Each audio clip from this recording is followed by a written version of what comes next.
Tere Aivar, sina oled Tallinna linna uus ettevõtlusinnovatsiooni abilinnapea. Räägi meile, mida sa täna teinud oled? Tänase päeva tippsündmus oli kindlasti, kui ma käisin külas aktsiaseltsil Milrem, mis on Eesti kaitsetööstuse ettevõte ja ma arvan, et üsna arvestataval määral murdnud läbi juba ka rahvusvahelisele turule ja minule kui reservväelasele on tähtis, et Eesti kaitsetööstusel oleks ilusad ajad. Ja ma arvan, et Milrem on parim näide sellest, kuidas on rahvusvaheliselt võimalik läbi lüüa ka sellisest väikesest riigist pärit ettevõttel. Oled juba peaaegu 6 aega oma ametipostil olnud. Mis on kõige üllatavam asi olnud? Natukene eraettevõtlusest tulnud inimesena mind üllatab see, kui palju peab otsuste tegemisel tegema kompromisse ja mind mõnevõrra paneb imestama, kui aeglaselt me tegelikult saame lahendusi otsustada, sellepärast et me peame tohutult palju läbi rääkima. Ma olen natukene konkreetsemast maailmast tulnud ja sellega on praegu pisut raske harjuda. Mis oli kõige esimene teema, millega te uues ametis tegelesite? Kõige keerulisem probleem, mis mulle ju kohe lauale potsatas, on munitsipaalpoe teema. Seal on selline olukord, et aasta lõpuga meil on kaubatarnijaga leping lõppemas, et me peame kiiresti leidma lahendusi, kuidas selle asjaga edasi minna, aga väliste märkide järgi ma saan aru, et väga agarat huvi selle kaubatarnimise vastu ei ole ja need lahendused ei ole väga lihtsad, aga küll me sellest läbi närime. Kas tooksite mõne näite innovaatilisest Tallinnast praegu ja milline võiks Tallinn 4 aasta pärast olla?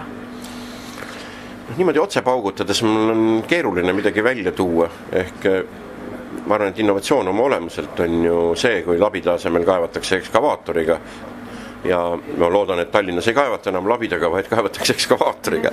Aga selge on see, et Tallinn on rahvusvahelises kontekstis siiski väga progressiivne pealinn ja minu mäletamist mööda oleme me valitud 20 innovaatilisema pealinna hulka, ehk selle tõttu ma ei hakkaks siin mingit konkreetset asja välja tooma, sest kuna ma olen veel ikka täiesti harjumisfaasis, ma ei julge siin isegi hakata millegiga spekuleerima. Kuidas lahendaksid aina süvenevat tööjõupuudust Tallinnas? Tööjõupuudusele kõige lihtsam lahendus on loomulikult mõistliku hinnaga elamispinnad, mida noored tööturule sisenejad saavad rentida. Kas need on siis munitsipaalpinnad või siis mingil muul moel, näiteks erakapitali poolt ehitatavad rendimajad, aga igal juhul rendi elamispindade olemasolu on põhiline, mis võiks inimesi juurde tõmmata. Tõsi, Tallinn on niikuinii atraktiivne tõmbekeskus ja mujalt Eestist tahetakse siia tulla, siin on töökohti ja selle tõttu me peame olema siin ka hästi ettevaatlikud, et me tegelikult nüüd eduka pealinnana ei tekitaks muudele Eesti piirkondadele arvestatavat kahju, aga loomulikult on hea meel, kui siia tulla tahetakse. Kuidas meeldida Tallinnasse uusi välisinvestoreid?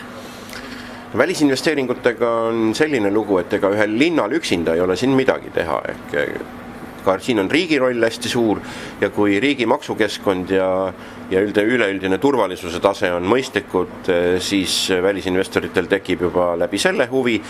Linna roll saab olla kindlasti selline, et ta valmistab ette erinevaid võimalusi, näiteks kas või tööstusparkide või kruntide näol.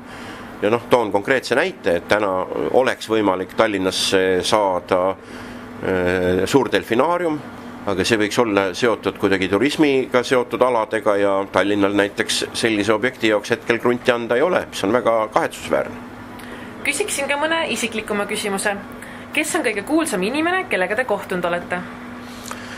Minu poliitilisest elust ehk Angela Merkel ja muust elust võiks siis ära mainida näiteks ansambli Depeche Mode, kelle kontserti ma Tartus 99. aastal korraldasin.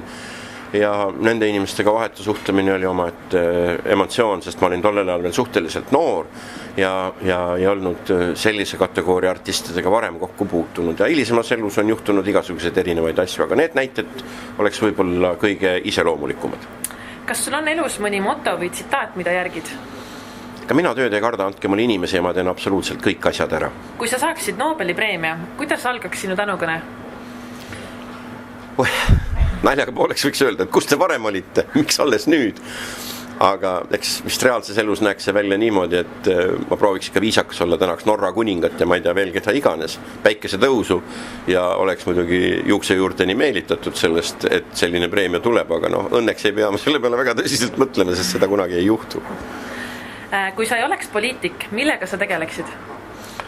Läheks iga päev tööle nagu nendel aegadel, kui ma poliitik pole olnud, ehk olen olnud eraettevõtluses ja iseendale valdavalt juba peaaegu 30 aastat tööandja, mille tagajärjel minu jaoks ei muutuks ka siis eriti midagi. Töö on töö.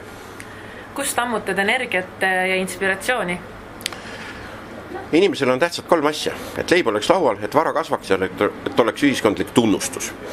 Vaat selle ühiskondliku tunnustuse vajadus on kindlasti see, mis on mind aeg-ajalt motiveerinud olema poliitikas, olema siin linnajuhtimise juures ja ma ei häbene seda tunnistada, et kui viimastel aastatel, kui ma lihtsalt ettevõtja olin, siis ma olin peaaegu et kõigi poolt unustatud, tegin oma asja ja tundsin ennast väga üksikuna.